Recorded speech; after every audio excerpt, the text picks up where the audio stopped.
Hello and welcome to Trails Worth Hiking, the show that brings you some of the most interesting backpacking and trekking routes in the world. I'm your host, Jeremy Pendry. In the first part of the show, we bring you the story and history of a trail. Then we tell you what it's like to hike the trail and how you can do it. On this episode, over 2 weeks, we'll traverse an entire nation on foot, hiking 280 kilometers or about 175 miles. Staying in local villages and small guest houses, and eating home-cooked meals. And even more amazingly, on this trek, we'll see 2 separate oceans.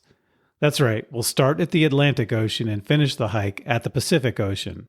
How is that possible, you might be wondering?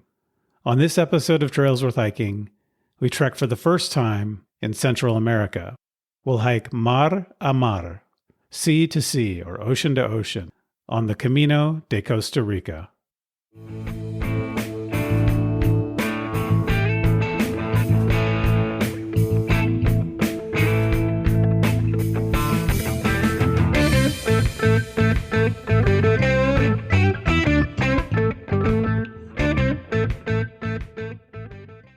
Welcome to the show, everyone. Thank you for joining me.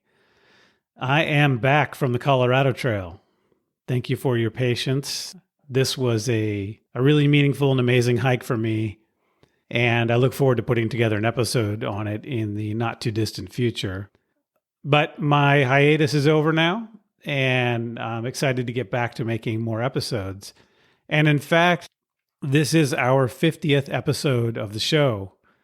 When I started this show in the summer of 2020, during the pandemic, I couldn't have imagined that eventually I would have 50 episodes and that we would have listeners from more than 150 countries and territories, and more than 10,000 cities have tuned into the show. So thank you, as always, for your support of the show. And we have lots of wonderful stuff planned for the future, and I look forward to bringing you great episodes every month, including this one.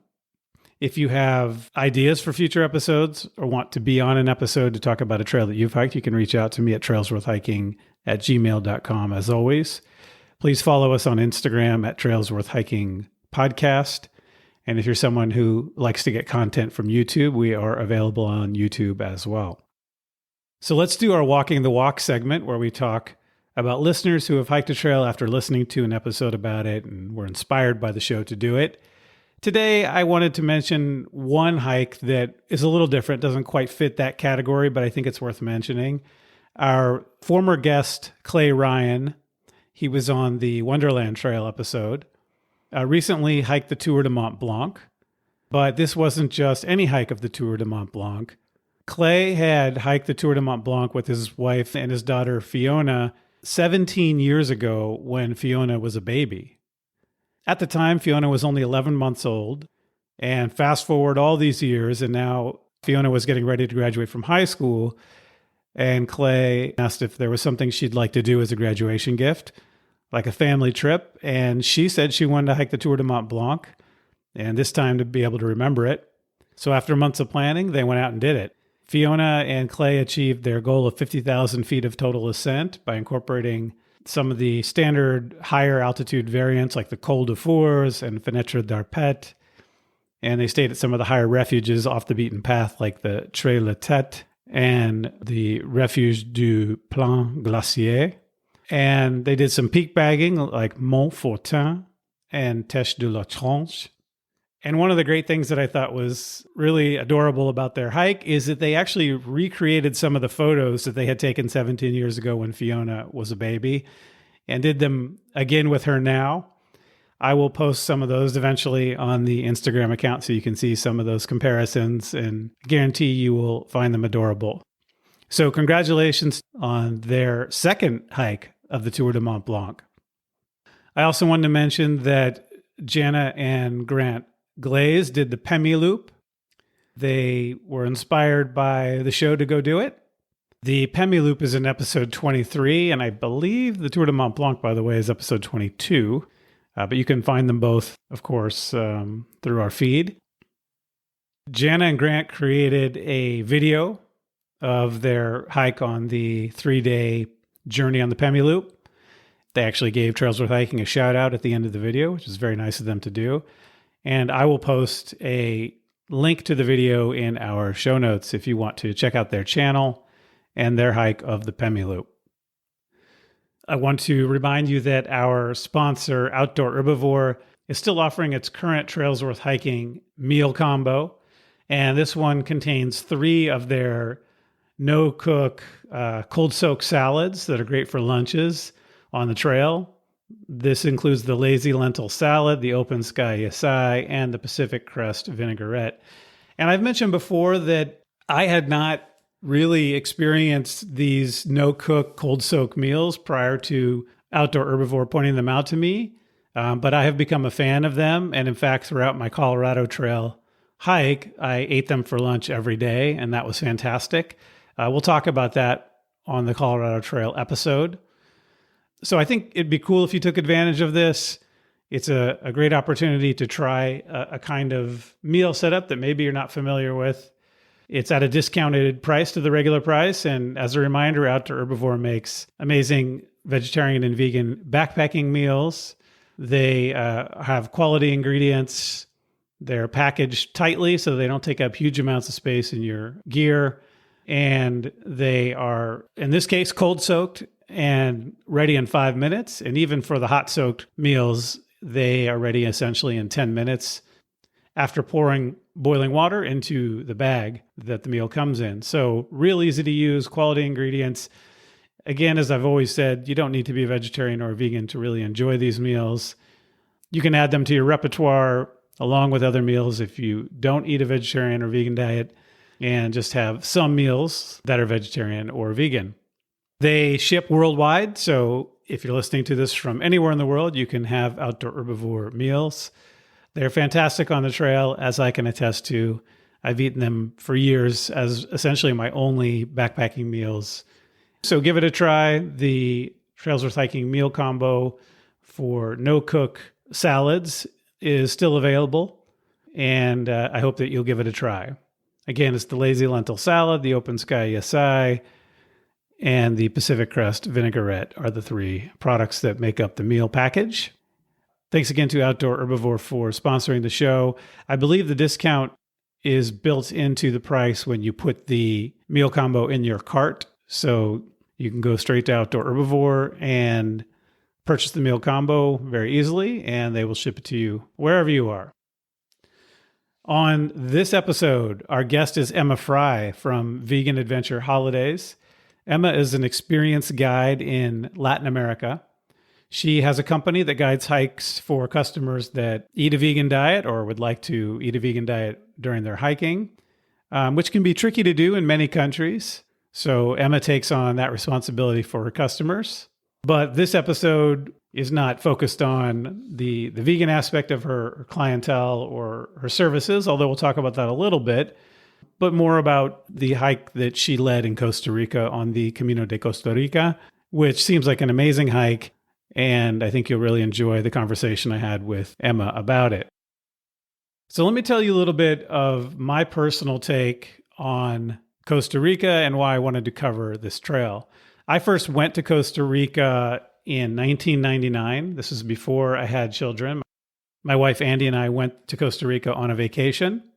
We toured the country and saw a lot, from the capital, San Jose, to the canals of Tortuguero, to the Arenal volcano, to the cloud forests of Monteverde, to the remote villages of the Nicoya Peninsula, and the beaches of Manuel Antonio National Park on the Pacific coast. We loved it. It was ecotourism at its best. We saw fantastic natural wonders and were thoroughly impressed with the plant, animal, and human life of this diverse, though small, Central American paradise, essentially. And I think the places we went are essentially the list of sort of top sites that you can do in Costa Rica. And I think Emma mentions this even in our conversation. Most people see a very limited number of tourist sites in Costa Rica. And the ones I just mentioned that my wife and I saw in 1999 are pretty much the standard list of what people see when they go there. And then Costa Rica disappeared into my past and was just a place I had once visited. And that's where Costa Rica remained in my psyche until 2018. So backing up a little bit, we visited Spain in 2014, I believe it was, and I had started learning Spanish since then. And by 2018, I was ready to start interacting with real native Spanish speakers. So I downloaded Tandem, an app for language exchanges, and created a profile. And within the first few days, I got an inquiry from Luis Fernando in Costa Rica, of all places. At the time, Costa Rica was one of very few Spanish-speaking countries I had visited. I have since visited several more. But essentially, the rest is history. Luis Fernando and I are now very dear friends, and we still have language exchanges pretty much every week, as we have been doing since 2018. In fact, in 2022, my wife Andy and I went back to Costa Rica, but this time to spend a week with Luis Fernando and his wife Betty, which was fantastic. So fast forward to more recently. So one day I got a text from Luis Fernando with a link to an article about a new trail that had been created in Costa Rica, the Camino de Costa Rica, or El Camino de Costa Rica. Then I researched it, put it on my wish list, and didn't think much about it for a while. And that was until I heard from Emma at Vegan Adventure Holidays. She actually reached out to me to tell me about a hike that she had done on a different trail. And in fact, it was a hike that she had done on her own, not one that she had done through her company. So she wasn't necessarily reaching out to promote her company. She was reaching out as a listener who had done a hike she wanted to talk about. And that's a hike that I actually do want to cover on a future episode, the other hike that she was contacting me about. But then when I heard she had just led a trip on the Camino de Costa Rica, I asked her to come on the show and talk about that instead. So we have this confluence of events with my history in Costa Rica, my friendship with a Costa Rican, and my awareness of this trail before Emma had reached out, and then the fact that Emma had recently led a trip there, all coming together to bring us this episode. Since this hike crosses the entire country of Costa Rica, let's talk a little bit about Costa Rica. It's a country in Central America between Nicaragua and Panama. It has a little over 5 million people. It's about the size of West Virginia. Its landmass is not terribly huge. Humans have been in Costa Rica for at least 10,000 years. There were hunter-gatherers until about 5,000 years ago when some agriculture began to develop. They farmed tubers and corn and fruit and palm trees. Eventually, due to the agriculture, it became a society of villages that had interrelationships. And these societies grew and became more complex over time until the 16th century. The societies that were in Costa Rica up until contact with Europeans are generally viewed as a series of smaller societies with no overarching government over all of them, though with levels of complexity that varied by region. My understanding is there was more complexity in the highlands portions that had more developed agriculture and maybe less complexity in the societies that were along the coast. In any event, Christopher Columbus himself arrived in Costa Rica in 1502, and by 1524 it became part of the Captaincy of Guatemala, which was a province of New Spain, so essentially connected to Mexico. It remained a Spanish holding for 300 years. But something really interesting happened during this period that was very different than in what happened in the territories of many other Latin American countries. Or put differently, what was very interesting is that not much of anything happened during these years. Despite its name, which means rich coast, Costa Rica didn't have the gold and silver of other Spanish holdings and didn't have enough indigenous people left after the Spanish arrived to work the land, and thus it remained a poor, sparsely populated, and somewhat isolated part of the Spanish Empire for hundreds of years. It was once described by a Spanish governor as the, quote, poorest and most miserable Spanish colony in all America. And though this may not have been great at the time for the people who lived there then, it has turned out to be a great happenstance and a source of its strength today. We'll get back to that. When Mexico gained independence from Spain in 1821, Costa Rica briefly joined the Mexican Empire for a few years, but then gained its full independence in 1828. It established a democratic government in 1869 and has been a democracy since. In 1948, it had a brief civil war, which is important because it led to Costa Rica granting universal suffrage and, importantly, abolishing its military, which is still the case today. Costa Rica has no standing army. So Costa Rica was not rich in minerals for mining and didn't have a large indigenous labor force like other Latin American countries, and was largely ignored for all this time. But what did it have? It turns out Costa Rica had and has enormous biodiversity. Although the whole country is only the size of West Virginia, it has 5% of all species on Earth, hundreds of which are endemic only to Costa Rica. This is the highest level of biodiversity on the planet by any nation. If you look where Costa Rica is, it is at the north-south crossroads of two continents between North and South America, and at the east-west crossroads of two oceans. So pretty much any animal that is capable of migrating or traveling over time from one end of the Americas to the other has gone through there, and many are established there. And you have, again, these two ecosystems based on the two different oceans as well. It has many ecosystems, including tropical rainforests, deciduous forest, Atlantic and Pacific coastline, cloud forests at the higher elevations, mangrove forests, and these are just to name a few. So in summary, we have a country that, though a Spanish colony, was left relatively untouched by Spain, which turned out today to have been a good thing. Though later it became an independent country, but unlike a lot of other independent countries, it became a functioning democracy that voluntarily avoided having the capacity to make war and was the most biodiverse country on the planet. It is also relatively close to the United States, and as you can imagine, the United States is a country with lots of money to spend on science and tourism. And in the 1960s, the United States was beginning to develop an environmental consciousness on a mass scale. You put all this together, and it's not surprising that Costa Rica has been a pioneer and leader in developing what we today call ecotourism. Ecotourism arose in Costa Rica from a combination of factors. One major factor was Costa Rica's own recognition of what it had to offer and the creation of its national park system in the 1970s to protect huge swaths of its land. Today, almost 28% of Costa Rica is protected land, with its national parks accounting for about 25% of all the land in the country. That's the largest percentage of protected land of any country on Earth. This country, the size of only West Virginia, has 29 national parks. Another factor in creating the ecotourism we have today was the recognition of this biodiversity by scientists who wanted to study the flora and fauna of Costa Rica.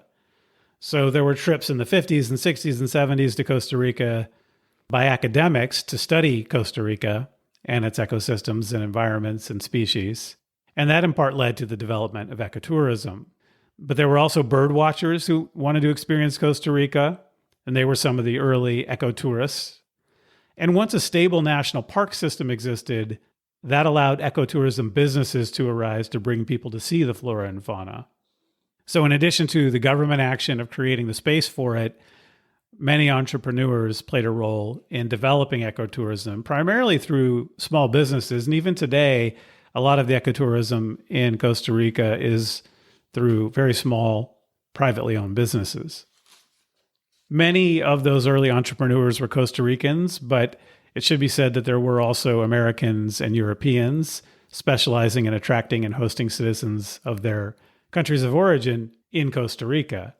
This continues today, including with the business of our guest, Emma Fry, originally of the UK, who runs her business in Latin America, including in Costa Rica. Though, as she explains in our conversation, she partners with local companies and local guides as well. So she truly helps spread the wealth to the local communities as well. By the early 1990s, Costa Rica had booming ecotourism, which was something somewhat new if you think about it. Americans were coming to a country to see its natural wonders rather than its cultural and historical ones. The trip my wife and I took in 1999 to Costa Rica exemplifies the kind of tourism it developed.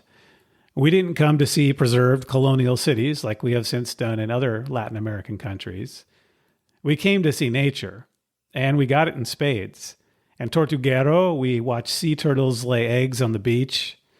We hiked to see poison dart frogs, and we watched spider monkeys crash through the jungle. We visited the cloud forest of Monteverde. We watched and listened to the volcanic rumblings of Arenal. In Manuel Antonio, we saw a quetzal, famous bird of Central America. We saw sloths, we saw capuchin monkeys, and we enjoyed the beautiful beaches. We kayaked in mangrove forests and saw a boa constrictor in a tree and caimans lurking in the waters near us. When it came to wildlife and natural wonders, Costa Rica delivered. So how do we go from all of that to the Camino de Costa Rica, and why? The Camino de Costa Rica is relatively new. It was established by the nonprofit Mar a Mar, which just means sea to sea, in 2018.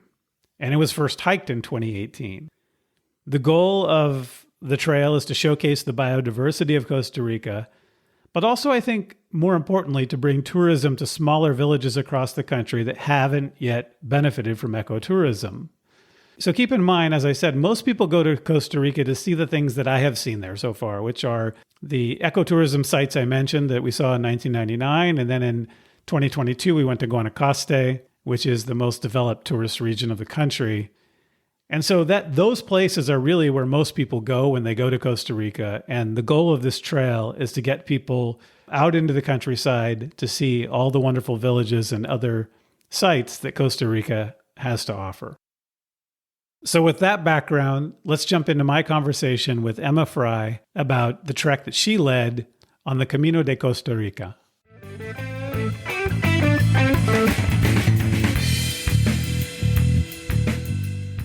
Emma Fry, welcome to the show. Thank you for being here. Thank you so much for kind of having me and letting me come here to talk about hiking, which I'm excited about. So Emma, you have a company called Vegan Adventure Holidays, but I would imagine that even before you had that company, you were probably doing a lot of hiking yourself or some trekking. Can you tell me a little bit about your background in doing these kinds of activities and how you came to own a company that does that? Yeah, absolutely. So I grew up in the countryside in England. And interestingly enough, growing up in the countryside, we weren't hiking at all. Nobody was hiking. You know, you just kind of went outside and you went for a walk. It was never considered hiking, really, I don't think. So then I left the UK quite young when I was about 17, and I was traveling around the world, ended up in New Zealand. And that is where I got into the adventure travel industry. So there was this whole world that I didn't really know existed. And I remember being quite young, like 17, 18. And, you know, there were people that essentially were willing to kind of pay me to hike and travel around the world. And I thought, well, this is the most amazing thing ever. So I spent years and years working for big adventure travel companies, leading like treks and expeditions. And I was really lucky, like across all continents. You know, I traveled the world in my 20s and my 30s.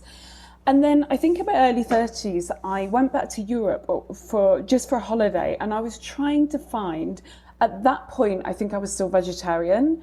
And I thought it would be really fun to do like a veggie trekking holiday, you know, and then I wouldn't have to worry about the food and things like that. And I just couldn't find it. It just didn't exist. So as with everything, you know, like if you can't find what you're looking for, you create it. So that's literally how Vegan Adventure Holidays was born. Yeah, that's an interesting story. It's funny that the way you described seeing a need for the company and then realizing that nobody else was doing it, so you had to create it. That's funny because to me, that's how I ended up doing this show, because I wanted a hiking show that had the background and the history and the discussions about the geography and all of that. And I didn't find anyone else doing that, so I decided to create the show myself. So same idea. Yeah, exactly. You know, it's a great idea. I think you can apply it to anything in life. I'm just doing it again now with something else. You think, well, I can't find what I'm looking for, so I might have to create this. It was interesting when I set up Vegan Adventure Holidays. It's very niche, obviously, you know, like it's niche like vegan and hiking and things like this. And I had to really, really fight for about the first 5 years. Everybody thought I was running retreats. As soon as people saw the name like vegan, and I don't know, I just had all these emails like, when is your next retreat? And I'd be there thinking, I don't do retreats, I do hiking holidays. I also think it's a great concept, and what attracted me to it once I saw your company is I also eat a vegan diet. And when I go hiking, like you said, it can be very difficult at times because especially in places that are sort of remote, it may be difficult to find the food. If you're doing a trekking trip where you're going from, town to town, it may be difficult to find meals that can satisfy you depending on the country or depending on the location. So that's great that you're able to do that. And I would imagine that you are working with the local communities to set up the meals in advance before your group comes through. Yeah, absolutely. So with the Camino de Costa Rica, and I mean all of the trips really, like everything has to be very, very well organized because obviously, it's one thing when I'm long distance hiking by myself. That's, that's a completely different thing. But at the end of the day, when it's with my company, that's something else. People are paying me to provide a really good service. The other thing is plant-based food. I think when I was doing this like 10 years ago, we were just happy to have plant-based food, whatever it was. Even if it wasn't that good, we were quite happy. But things have moved on, like now it has to be good. Like the range of what's available has grown massively, and it doesn't, now it can't just be plant-based. It has to be plant-based and also pretty amazing. So yeah, there's a lot of work that goes on behind the scenes in regards to the food side of things. So the trail that we're talking about today is the El Camino de Costa Rica. How did you even hear about this trail? Because I have a good friend in Costa Rica who told me about it recently, and I had never heard of it. And I was very excited to hear that you were running a trip there. So I'm just curious about how you even learned about the trail and decided to do it. Yeah, I'm so excited about this. So as I mentioned, I worked in the adventure travel industry for years. So I spent years and years running trips in Costa Rica. But they were mainly like multi-activity, and the multi-activity trips, like a lot of the tourism in Costa Rica has a lot of tourism, specifically like American and Canadian tourism. It has done since the 70s, which is wonderful. Obviously, it's good for the economy. But I don't know the statistics exactly, but it would kind of suggest that 80% of the tourism in Costa Rica literally goes to 4 places in the country. I bet I could name them. We probably could. I'm sure we could if we think about it long enough, which again, I'm not that's not a bad thing.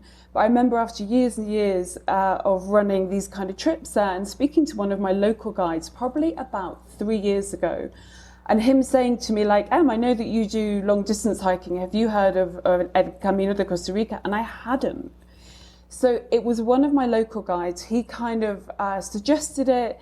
And then I did a bit of research and things, and then of course COVID happened, so that got pushed. So it was one of the locals there that introduced me to it, and it is still not particularly well known. Like it's still a very, quote unquote, what I would call like a young trail.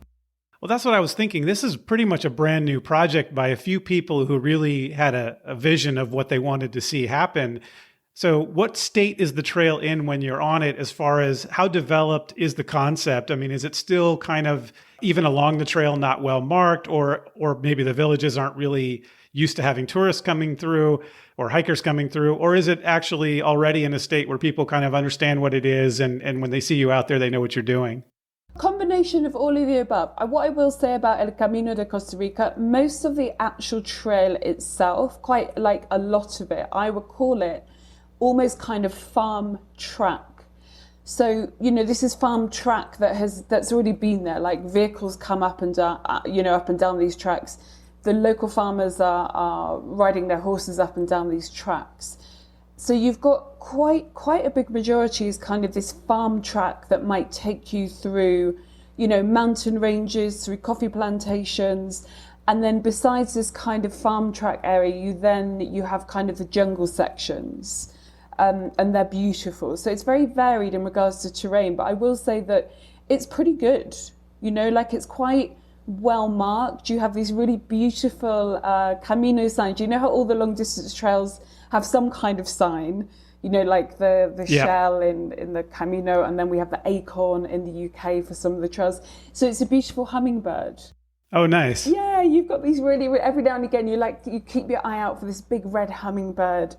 They mark the stages. So there's 16 stages in total. So you have these kind of, they're in the ground. So these kind of concrete blocks with the red hummingbird, and they're marking the stages. So it's fairly well marked. And I will say, like, all long distance trails, you could go wrong. You know, like every now and again, you've been hiking for 15 kilometers and you haven't seen anything, or you get there and it's kind of pointing in a direction that doesn't make sense and you think, what, how?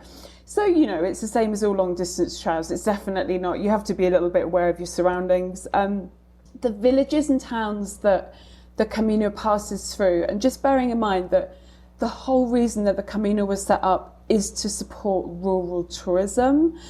And that was the one thing that I was so excited about, you know, like truly having spent years and years in you know, like kind of in the tourist hotspots, to then be hiking through these really small villages. And, you know, it was so lovely. The first tour I just did, which was January, which was a ladies only group. And we had women coming out of their houses, you know, like giving us bags of bananas, and the support from the locals was just lovely. It was really, really, really lovely. So how did you go about planning a trip like this as a trip organizer, where it's a relatively new trail? You haven't done it before. I'm just curious what that's like for you to try to make it all happen, especially when you have these dietary restrictions where you want to have a particular kind of meal at every stop. Yeah, absolutely. So prior to the trip, I hiked some of the sections of the Camino anyway, so I knew kind of some of the areas. And then I needed to see how remote it really was, to be honest. And I knew that I would have to connect up with a local company. You know, I knew that there's no way for the logistics, for the support, for the safety side of things. And obviously with my trips, nobody's carrying their own luggage. So I knew that I would need, you know, like luggage transport, etc., etc. So I did obviously my own research initially, and then what I had to do was kind of find a good local company to collaborate with. And I have to say, I was so lucky. I kind of connected up with an absolutely wonderful local company. So they then, you know, they are then taking care of logistics, as in, you know, we have a support vehicle the whole time, which was needed 100%. You know, like if I look back on the trip and think, wow, if we hadn't have had that support vehicle, it wouldn't have been good. You know, like we definitely needed that in a group situation. So the support vehicle then has obviously all of the bags, but not just that, it's carrying the water, you know, the water, the drinks, the snacks, the food. There was a couple of places, obviously, like when we passed through one of the indigenous territories where the support truck can't go everywhere, right? You know, sometimes it can't pass through a huge valley. It has to drive around the road, and then you might see it on the other side. So I was very lucky. I connected up with an amazing local company called Via Lig. And then I think my main focus was the food. I know that the logistics were then all taken care of. We'd have a local guide. So in this instance, I wasn't actually the one having to lead it. We'd have a local guide. So then the really, really big thing was the food. And I had spoken to the local company beforehand. And obviously I've spent years traveling in Costa Rica before. So I know that it was possible. But what I had never really done before with the company was kind of, you know, 12 days of consecutive hiking and having to kind of cater with the vegan food side of things in a way that means that people are going to be able to sustain the hiking. You know, it has to be nutritionally balanced. And I find that in a lot of Latin America, what happens is when you ask for vegan food, they will give you a plate of whatever regular food is, and they will eliminate the meat, and that's it. It won't be replaced with anything. So you end up having like a big plate of rice and vegetables. Right. That's a perennial problem with going to places that aren't familiar with vegan dishes. And then you sit there thinking, and people say, well, boy, vegan food isn't very filling. And you're like, well, yeah, it's not very filling if you take out all the protein and not put any new protein in. Well, you know, you can survive off rice and veggies for a while. But like I said at the beginning, you know, this is the company. People are literally paying me to provide them with a service that's going to be good. Something that's really important is that I wanted to make sure, obviously, that when we're, you know, dealing with the food side of things, that I'm doing it in a way that's respectful to the locals. You know, so I'm not coming in demanding anything. We're having discussions, we're chatting about things, we're collaborating, And the other thing is, I think with a lot of communities is that you can't go in there with recipes and things. That doesn't work. You're not going to be able to give, communities in the middle of nowhere like some kind of, complicated recipe. They will be able to do what they know. They'll be able to cook the local dishes, and they're very proud of their food. In the smaller communities, they're very proud of how they cook, of where the produce is from.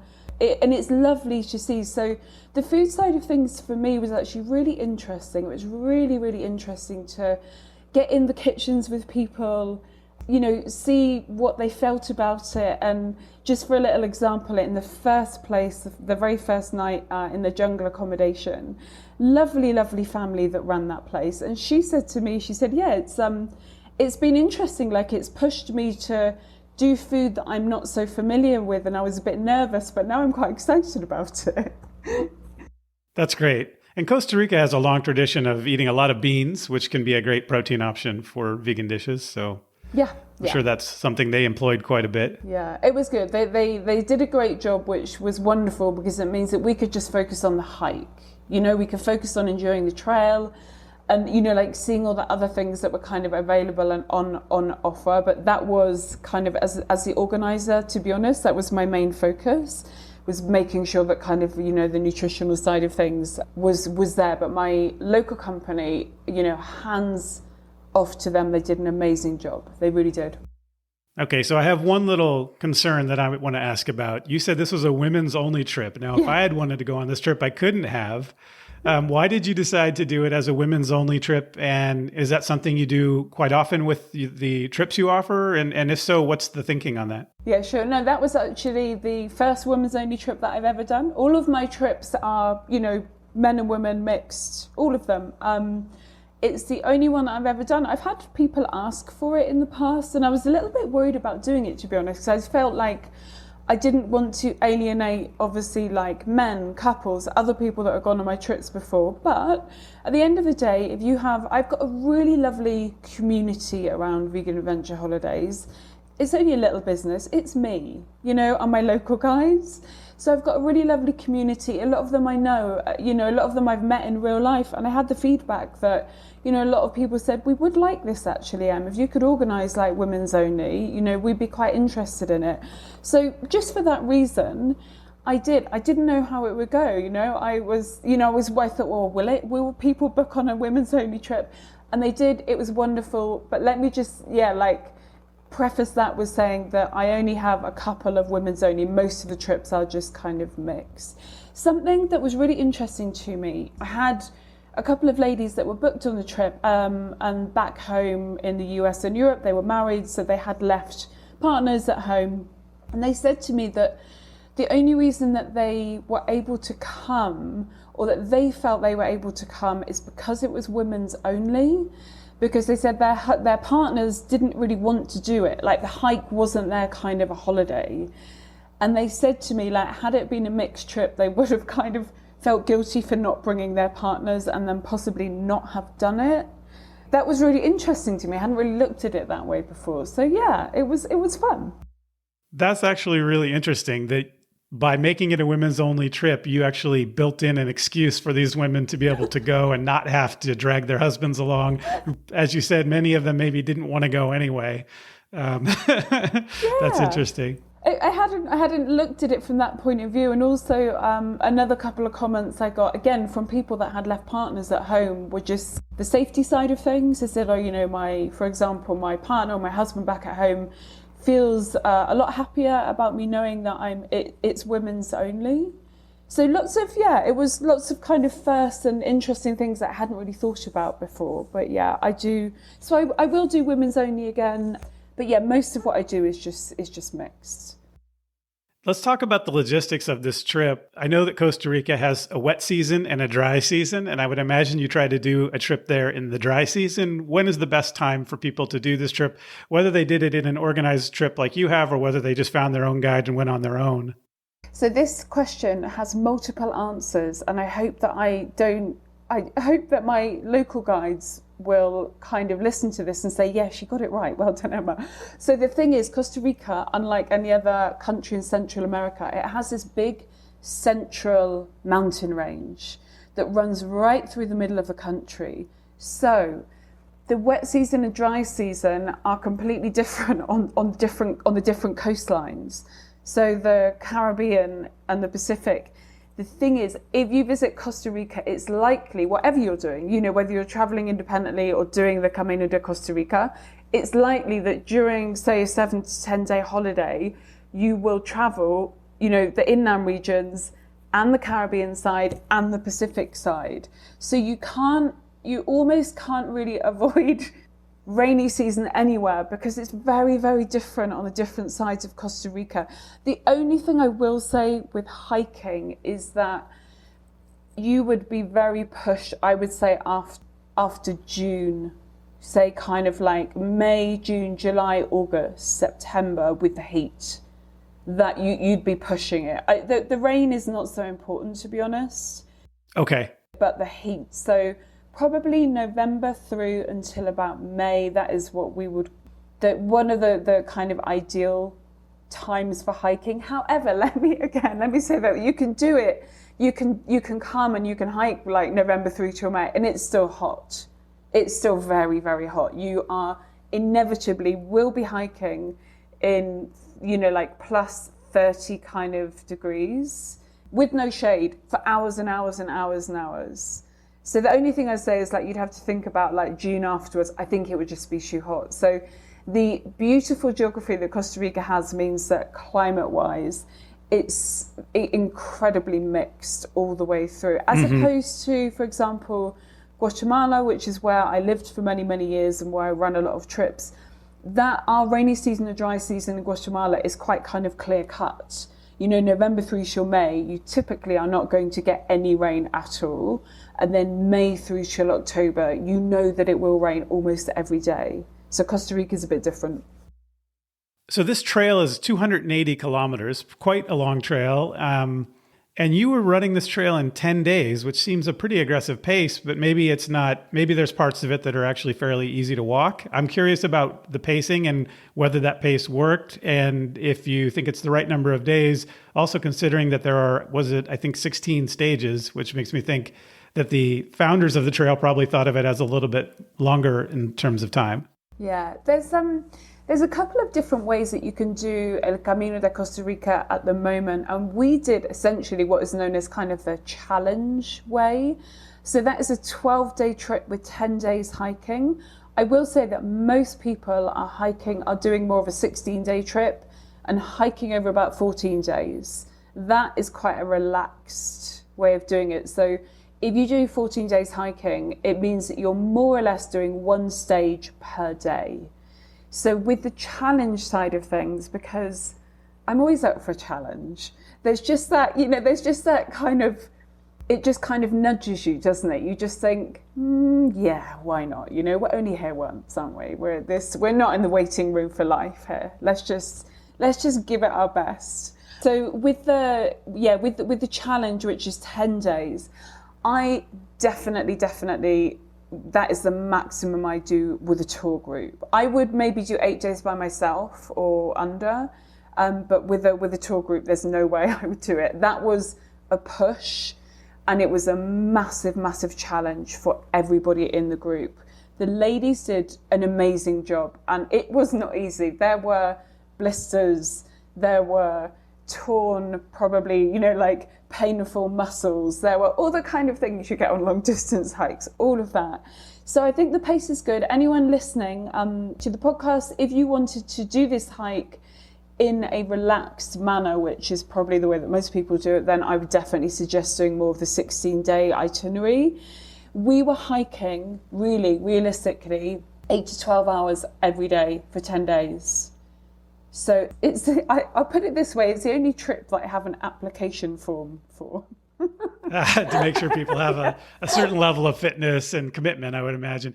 I think also if you have people who can handle it physically, especially Americans, having a 10-day hike over a 12-day trip allows them to do it in a 2-week vacation from work. Yes. Which is something that, most, Europeans and other folks might have more time available, but a lot of Americans don't. Absolutely, and it was something on my mind. My groups are, just because most of my trips are in Latin America, so I have predominantly kind of American, Canadian tourism, and then some Europeans after that. And I was thinking that, because I was thinking, oh, 16 days hiking, 17, that's 18 days off work. I don't think that most of my kind of community will be able to do that. Something quite interesting, our lovely local guide that was with us the whole hike, he, after we left, he was actually doing the trail, the Camino de Costa Rica, with some runners. I think they were German from Europe, and I think the aim was to do it in 6-7 days. I think he might still be on the trail with them right now. We were trying to see, after we finished 10 days, and everybody, was kind of saying, we did it, it was amazing, that was tough. And then Edgar said, well, in March, I'm doing it over 6 days. And we said, how is that humanly possible? So I think they're trail runners, and that's interesting. I think that is something that we might see more of in the future with the Camino, is people actually trail running it. So doing it in under 10 days, but probably they will be kind of fairly experienced runners. So that raises a question about the profile of this trail. And as you mentioned, it's a coast-to-coast trail. So you essentially are starting at sea level, and Costa Rica has this plateau and mountain range in the middle, and then you're going back down to sea level. So I imagine you've got quite a bit of uphill to start with and quite a bit of downhill at the end. And what is it like in that mountainous section in the middle? That section in the middle is really beautiful. First of all, like you've got these great big kind of sweeping views. Obviously, I feel like with long distance hiking, there's always a reward, isn't there? You get to it's always hard, and sometimes you think, oh, is this just going to be hard? But there's always a reward. There's always something, whether it's a view or someone cheering you on, or a family coming out of their house and saying, yay, go. And there's always something. And I would say that mountain range, it really starts from day 3 and it doesn't finish until day 9. So majority of that hike, you really are, and you're not just kind of going up, down, down, down. It's undulating, you're going through valleys, up and down and up and down, So the altitude-wise, it's not that high. It's not like you're summiting. It's not like the volcano hikes that I'm doing in Guatemala. I think the highest is about 2,300 meters. So it's not incredibly high altitude-wise. Hiking-wise, leg-wise, you are going up and down and up and down and up and down. Really, if you're doing 10 days hiking, really, I would say 8 days is that section, more or less, 7-8 days. Yeah, but it's beautiful. You mentioned that you provide luggage transport, you have a support vehicle. So what do people carry during the day while they're hiking if they have that kind of support? Just a day pack. And to be honest, the truck has water and has the snacks and everything. So you really don't need to carry much. So I said to the ladies at the beginning, put a very light kind of rainproof, waterproof coat in your day packs, because even though you are in the tropics, it doesn't take long to get cold. As we know, getting cold gets dangerous. So I still would always have a little waterproof jacket. When we left the accommodation every morning, I said you need to carry 1.5 liters of water, and that is on the premise that typically we're never hiking more than around 8 kilometers before we will see the truck. And then the truck will have, the water. If you were solo hiking, you'd need a lot more water than that. Like water, is not as kind of readily available. And I think even when you've got a day bag, for anybody out there listening, you'll know, even if you're not weight carrying, meaning you're not backpacking, if you are hiking 35 kilometers a day, even a day pack gets heavy, So you want as less in that as possible, even actually to the point where I think when we got into the hike, quite a few of the ladies just didn't carry anything. If it was one of the days where the truck was with us more or less all the time, like I said, some of those farm tracks, it's very accessible. So the truck is literally there more or less all the time. They even put their bags in the truck at that point. So we're hiking with nothing. What are the accommodations like in the villages you go through? Oh, lovely. They were just, it was such a joy, honestly, to be able to kind of see the smaller families, see what they're doing, see what they're building. And obviously, like, because because the accommodations are all family run and owned, you've got the younger generation that are getting involved, you've got the young kind of adults that are going to university and things, but they're still very involved in the family business. And that was a really interesting side of it. So the accommodations ranged from small kind of huts, I would say, which were multi-share, and they're fairly basic. You know, there's shared toilets, bunk beds, and then usually they'd provide dinner. We'd all eat around some kind of, like group situation for dinner. Some of the accommodations are actually quite nice, which were, I would say, kind of higher standard and maybe just double share. So two people, electricity, Wi-Fi, etc. And then we had one night that's camping and one night that was considered a bit more glamping. So they're quite varied all the way through. And I think for anybody that does long distance hiking, that's almost quite the exciting part of it. Like you've done 30 kilometers or 35 kilometers, you've been hiking for 10 hours. And then you get in, it's like, oh, I wonder what the accommodation will be like tonight. Like, who are the family? How is it? It was really exciting. It was nice. Like, it's the fun side of it. So very, very varied. And the other thing is, with the Camino de Costa Rica, there are ranges, as in standard-wise for accommodation. I was actually speaking to Fabian, who is the owner of Via Leg, the company, our local company that helped us with everything. And he said he's now starting to get a lot more requests, mainly from European hikers, that they want to do the Camino, but they want luxury. They're asking for kind of luxury accommodation, which is, again, it's interesting, and you'll just see as the trail gets more well-known and it develops and it changes over the years. But to round all of that up, what I will say that anybody that does the Camino now and in the next couple of years, you are massively, massively supporting, that rural tourism industry. It's really important, and it's such a privilege to be able to stay with these families and to be able to they support us and we support them in equal measures. Well, from what I'm hearing, it sounds like this is a trail whose popularity is growing. And I guess I'm not sure. It's sort of that bittersweet thing when you hear that they want to build luxury accommodations or that people are demanding luxury accommodations. On the one hand, it brings in more money to these communities. But on the other hand, it makes it more about the trail and less about the communities. And that can be a change that's not always great. So I know there's a balance there and everybody wants to benefit. Yeah, it's true. I think as the trail gets better known, with people that are asking for luxury accommodations, things that what I think will happen is that when people finish the stages each day, they'll just have longer transfers to bigger towns. I don't think they'll be building luxury accommodation along the trail as such. It'll just develop in a slightly different way. So instead of for example, finishing the trail and what we did, just, like hiking literally into like a farmhouse or something, probably what will happen is that they'll take the hikers and they'll have a transfer to the nearest biggest town or kind of city where there's a bigger range of accommodation, if that makes sense. Yeah, that does make sense.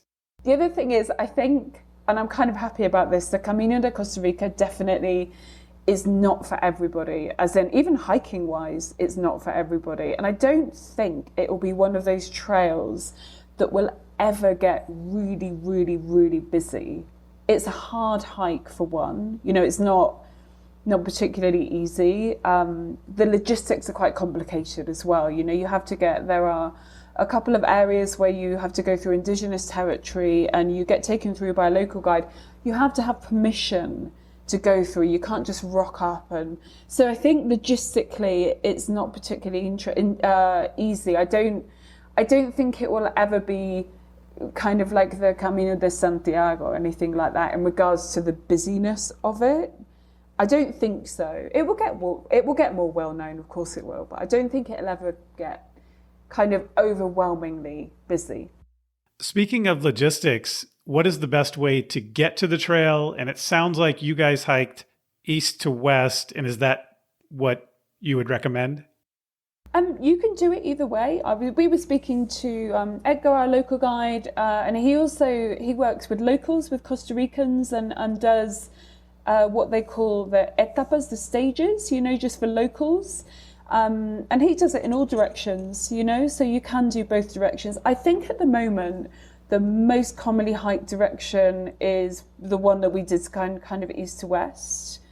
But you could definitely do it in either direction. And again, I think to get to the starting point, I mean, we have a 4.5 hour transfer from San Jose and then a 1 hour boat ride to kind of, to get to the official start point where you have to go and put your feet in the water, the exciting part of it. I don't know, to be honest. I think that it would be tricky to navigate as a solo hiker. I will say on top of that, you can do El Camino solo. There are solo hikers that do it. What I would suggest is looking into still, partnering up with one of the local companies, one of the providers, and they will basically help you do a solo hike. So I see sometimes within the hiking industry, again, like one of the main reasons that we're doing El Camino to Costa Rica is to support the locals. So whether you think you need assistance or not, I would kind of just investigate that thought and investigate, like, if you're coming in as someone who is a foreigner, if you can afford to support one of the local companies, why wouldn't you do it? This is what the hike is all about, Just from what I'm hearing, I would want a local guide anyway, I think. So I would probably, even if I was solo or just with my wife, I would probably hire somebody to be our guide throughout and to have logistical support. So I totally agree. It's good from an economic perspective, but it sounds like on this particular trail, it makes sense for safety reasons as well, particularly with the heat and that kind of thing. So you want to make sure you know where you're going and that you have support to have water and all of that. Yeah, absolutely. Like you said, the weather is quite extreme. So you are going, from one, well, not, like extreme, probably more on the heat side of things than anything. The logistics of hiking solo without any kind of support vehicle or anything like that, just water and food would be quite tricky, to be honest. And yes, there is accommodation and things, but one of the places, for example, we stopped at lunch, how you ever would have known that existed. It was just in the middle of a mountain range, in the middle of a valley. And, our local guide, we were hungry. We'd been hiking already for kind of 8 hours. And I could see that everybody was starting to wilt slightly. And, we're saying, where is this lunch stop? Where is this lunch stop? Keep on hiking. And then you just think, in the middle of nowhere, there was the sweetest family, that produced the most amazing lunch for us. And you never would have known that. There's no way you ever would have found them without, like assistance from locals that know that they, it's all pre-organized. So they would have phoned ahead days before to let them know that the group was coming, the food needs to be prepared. And they then have to go to the local village to get the food, etc., etc. So yeah, the logistics of it, I think at the moment, definitely I just think it would definitely much more kind of enjoyable to be able to, support local communities, support the local providers, and then have a great hike. So maybe we can talk a little bit about not specifically the day-to-day itinerary, but just sort of in general, when you're going from east to west, what the terrain is like, what the stages are like a little bit, or anything you think that might be useful to say, sort of highlights or particular challenges, or even wonderful sites along the way, whether they're natural sites or cultural sites. Anything that you can say, walking through the trail a bit from east to west. Yeah, absolutely. So the first couple of days of the trail, for anybody going to do it, my number one thing I say, sun protection. You really, really need sun protection. The first couple of days, the first day actually hiking is it's completely flat all day long. There is not a hill in sight and it's very exposed. So, sun-wise. So the first couple of days, I would bear in mind, like real sun protection. For anybody that hasn't done kind of long distance hiking so much, might struggle with the heat. What I would say, definitely have a buff. By buff, I mean that is what we call like a neck gaiter. A buff can be your best friend for so many things when you're hiking. But if you are starting to struggle with the heat a little bit, You can just put some cold water on that buff, put it around your head. It just cools you down a little bit. I had quite a few of the group do that. So first couple of days, just bear in mind, you're in the jungle, you're hiking in kind of lowland tropical regions. And I think heat is the number one thing you have to think about. So make sure you've got your cap, a buff that you can maybe saturate with some water to stay cool. If you're doing it obviously with a tour group and things, it's, you know, all your water's there, it's provided. And then you kind of change, and when you start going up, you're going up into the cloud forest. That area is really beautiful. So there's a lot of birds, flora, fauna, that it changes, it's starting to shift. Keep your eye out. Now, what I will say, because you're like anything when you're long distance hiking, sometimes it is a little bit like head down, you know, you've got another 25 kilometers to cover. Don't forget to look up. You know, Costa Rica is abundant in wildlife. So when you do have those snack breaks, water breaks, take a moment, look around. You know, if your local guide will be there letting you know kind of about the flora and the fauna of the area. And then you kind of go up and over that mountain range, and like I said, those amazing views. You might have some brutal uphill challenges, I will say that. But most of the time, everyone's hiking at their own pace. You know, there's no rush. No one's pushing anybody to hike faster or anything like that. So sometimes you hike up and over those mountain ranges, and then it just opens up, and you can see down into these really, really amazing, like coffee-producing valleys. So take in those views. They're really nice. And then up and over the mountain range, and I remember coming back down on the second half of that trip, and we were hiking in those coffee plantations and those areas. And they're really lovely to hike through. Another kind of top tip or advice, if you are doing the challenge section, meaning if you're hiking this in 10 days or under, on the off chance anybody is a trail runner, make sure in your day bag that you have with you your head torch, because it's quite likely you'll be hiking into the dark in the evening. Bearing in mind that the sun sets really quickly, you know, in Central America, so you by kind of 6 o'clock sometimes you're still hiking and it's starting to get dark. So head torch. So that's not my imagination, right? Because I remember we were in Ecuador, which is right at the equator, of course. And I remember my wife and I both said the sun just drops like immediately. It's like gone. Yeah. And yeah. That was very surprising to us. And I didn't know if we were just imagining that, but you're saying the same thing, that as you get closer to the equator, I should have looked up the science. I'm sure it's obvious that that's actually what happens, but it does set very quickly, and that is a good advice to people, because you'll think you will think you have more time, and then the sun is just gone. It's gone really quickly. So 5 o'clock feels like, you know, your daytime, and then 6 o'clock, you know, you think, oh, that's nice. You have a very brief kind of sunset, and then it's gone really quickly. So obviously if you're still hiking, which we were a lot of the time, we were still hiking at 6 p.m. in the evening. Definitely a good idea to have a head torch with you. It's anyone that does long distance hiking, you'll know that it's a good idea to have that whatever you are doing, just kind of in regards to safety. But I will say that, pop that in your in your day bag. So the terrain's beautiful. Don't, you know, just look up. Remember to enjoy it whilst you are covering the mileage. Where on the Pacific coast does it come out? Quepos. Oh, okay. Quepos, in Manuel Antonio. Yeah, Manuel Antonio area. And I think, just going back to the question about which direction to hike it in, what I would suggest anybody, you know, again, coming in from abroad, is that I would definitely tap a couple of days onto the end of your trip just to relax. You know, have a couple of beach days.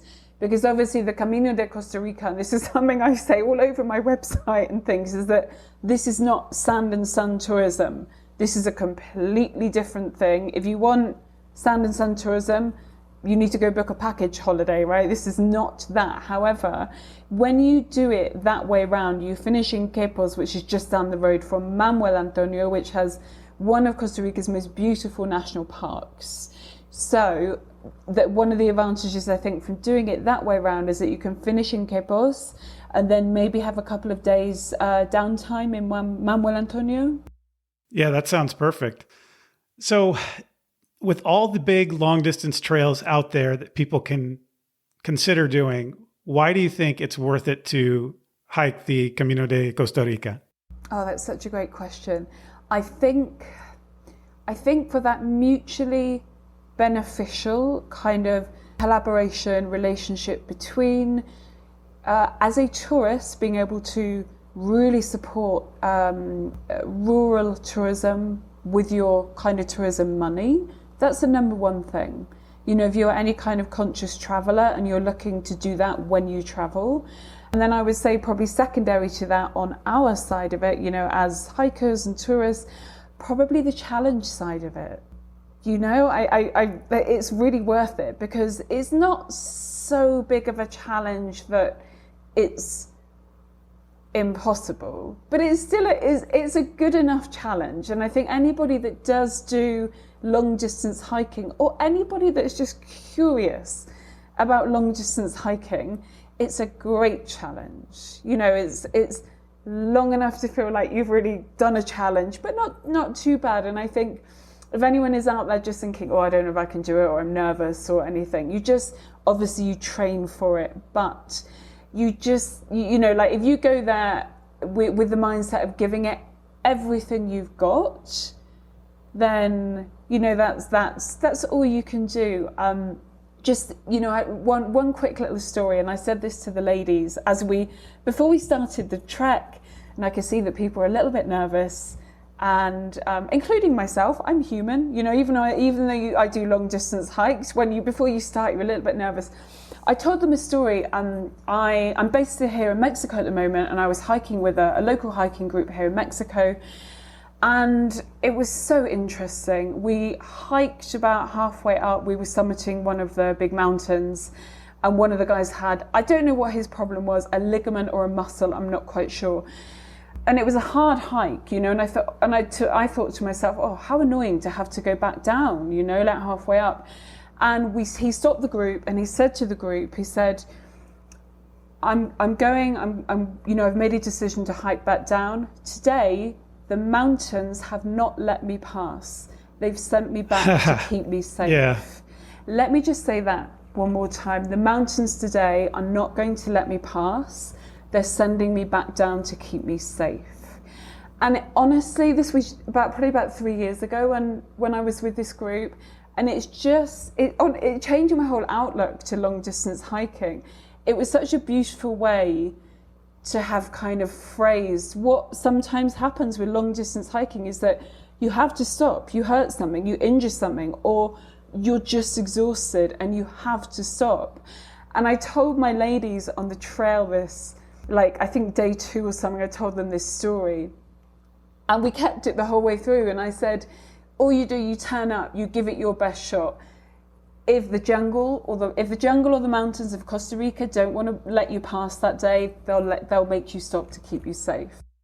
So you're offering this trip again is it November and December? November's the next one, yeah. And that's mixed. So that's obviously men and women, yeah. Okay, great. So if people are interested, they can reach out to Vegan Adventure Holidays. And I guess one other question about that is, now that you've done it as a guided trip, is there anything you would do differently or that you would change about the trip, or that you're going to change before the next time that you do it with a group?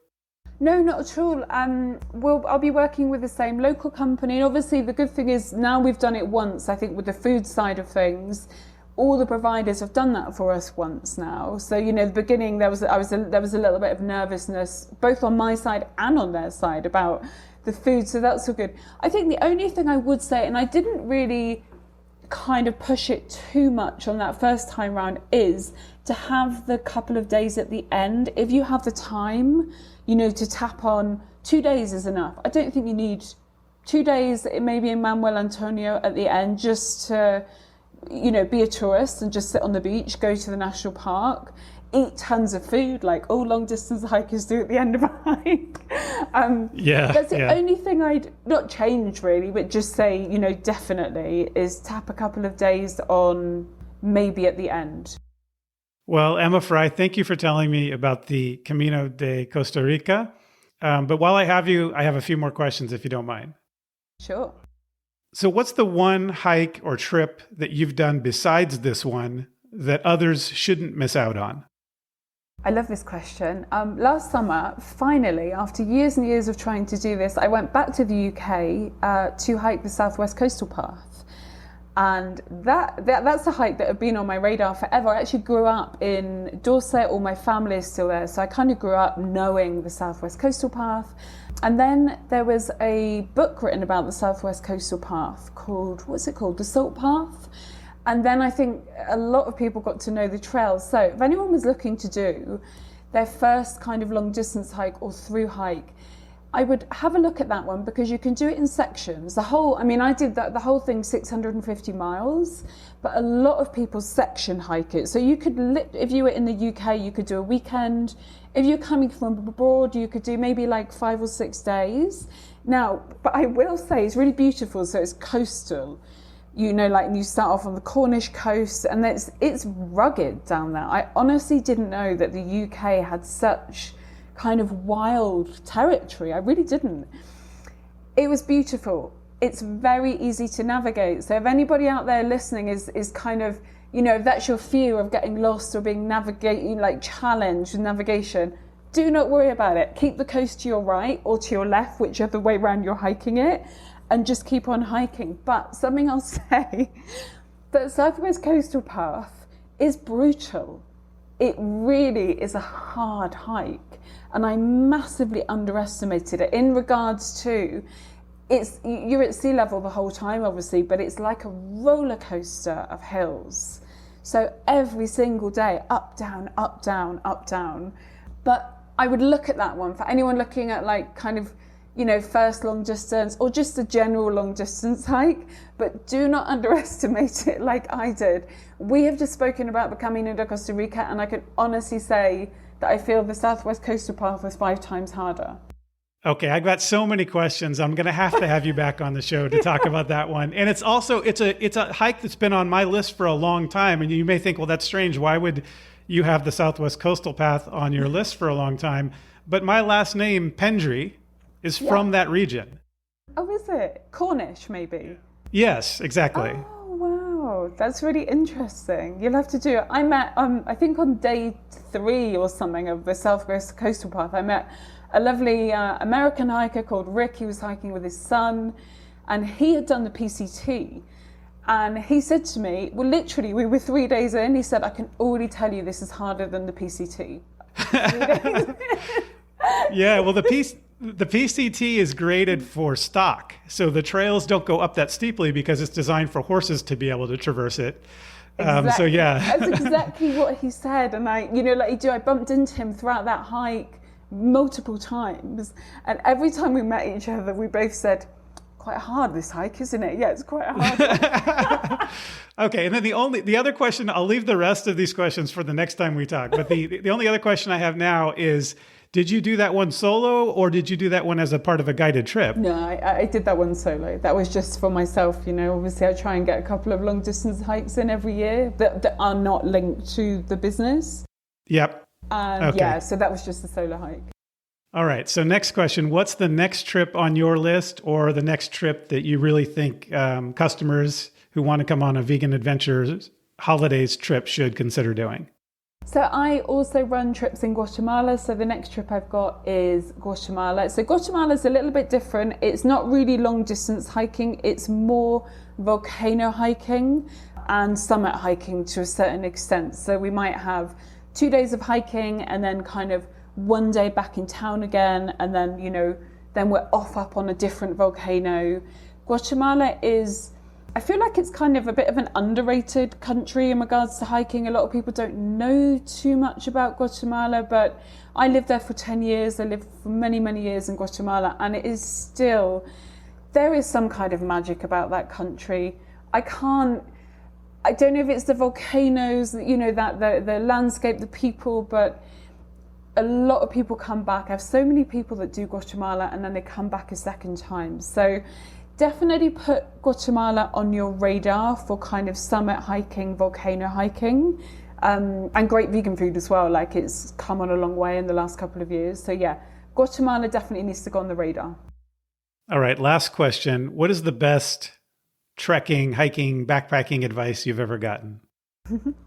Actually, I think the second day of the Southwest Coastal Path, I met a guy that he was just finishing again. He'd done it in the opposite direction. And he was saying to me, it's a pretty tough hike, by the way.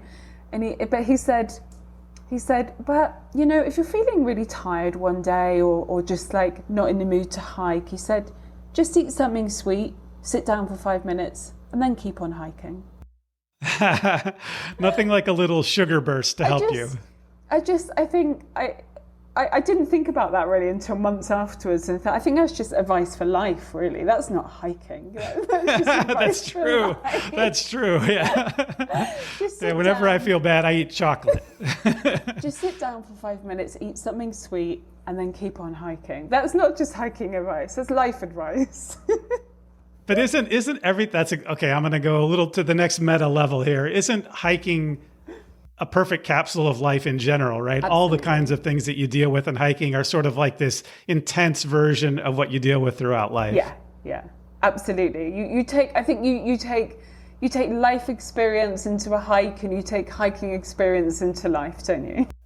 That is a perfect place to leave it. Emma Fry, thank you for coming on the show.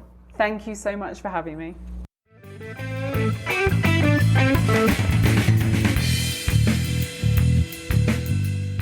Thanks again to Emma Fry for coming on the show, and I hope that Emma and I have inspired you to hike the Camino de Costa Rica. And if you enjoyed this episode, tell a friend about it, or better yet, give us a good review on whichever podcast service you use.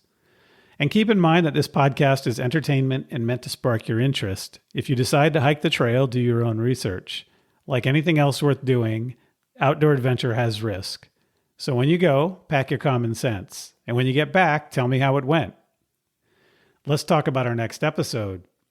Next time on Trails Worth Hiking, we go back to Europe to hike up and down over 9,000 meters of elevation, where we'll see crystal clear lakes, mountain peaks, lush forests, wildlife, and great food in mountain refuges on one of the most stunning mountain hikes in Europe. Are we going to Italy or Austria or surely the Alps? No, none of those. Next time on Trails Worth Hiking, we hike the Carros de Foc, or the Chariots of Fire route, as it would be called in English, an Aguas Tortes National Park in the Pyrenees of the Catalonia region of Spain. If you have any questions or feedback on this episode or ideas for future episodes, including if you want to be a guest and talk about a trail that you've hiked, reach out to me at trailsworthhiking@gmail.com. And please follow us on Instagram at Trails Worth Hiking Podcast. So start planning your next hike. And before you know it, you'll be on the trail. Thanks for listening.